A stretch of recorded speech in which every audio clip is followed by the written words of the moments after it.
এই 13 ধরনের ডিমের মধ্যে কোন ডিমটা উঁচু থেকে ছাড়ার পরেও বেঁচে যাবে? সবার প্রথমে এই ডিমটা, যেটাকে তুলা দিয়ে প্যাকিং করে দিয়েছি। চলো প্রথমে 1 ফিট থেকে ছেড়ে দেখা যাক। 1 ফিটে তো কিছুই হলো না, কিন্তু 2 ফিট থেকে ছাড়ার সাথে সাথে খতম। তো এবার এই ডিমটা, যেটার উপর গ্লুস্টিক গুলোকে ছোট ছোট করে কেটে লাগিয়ে দিলাম, চলো এটাকে 1 ফিট থেকে ছেড়ে দেখা যাক। গয়া। তো এবার এই ডিমটাকে বোতলের মধ্যে ঢুকিয়ে ওর মধ্যে মাপ মতো লবণ দিয়ে দিলাম, যাতে ডিমটা জলের একদম মাঝখানে থাকে, আর উপর থেকে ছাড়লে যেন ডিমটা জলের মধ্যে বাড়ি খায়। তো প্রথম 1 ফুট থেকে ছাড়ার পর তো কিছুই হলো না, আর 5 ফিট থেকেও কিছুই হলো না, আর 10 ফিট থেকে ছাড়ার পরেও ডিমটার কিছুই হলো না। চলো এটাকে লাস্টে দেখা যাবে। তো এবার এই ডিমটার উপরে ইরেজার গুলোকে ফেভিকুইক দিয়ে লাগিয়ে ডিমটাকে কভার করে দিলাম, যাতে ডিমটাকে উপর থেকে ফেললে যেন বলের মতন বাউন্স খায়। চলো প্রথমে 1 ফিট থেকে ছেড়ে দেখা যাক।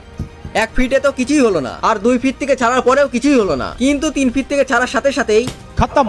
এবার একটা প্লাস্টিকের গ্লাস নিয়ে ওর মধ্যে অল্প সিমেন্ট দিয়ে দিলাম, আর এর মধ্যে ডিমটাকে রেখে উপর দিয়ে আরো সিমেন্ট দিয়ে দিলাম, আর গ্লাসের উপরে মুখটাকে বন্ধ করে দিলাম। চলো 1 ফিট থেকে ছেড়ে দেখা যাক। बच गया साला। 3 ফিট থেকে খতম। কিন্তু ভিতরে ডিমটা ঠিক আছে। এবার একটা ডিমের উপর অনেকগুলো পাইপ লাগিয়ে এরকম একটা শেপ বানিয়ে নিয়েছি। চলো এটাকে 1 ফিট থেকে ছেড়ে দেখা যাক। 1 ফিটে তো কিছুই হলো না, এবার 2 ফিট থেকে। এবার এই ডিমটাকে আমি অনেকগুলো কাগজ দিয়ে প্যাকিং করে দিলাম। প্রথমে 1 ফিট থেকে ছেড়ে দেখা যাক। 1 ফিটে তো কিছুই হলো না, এবার 2 ফিট। গয়া।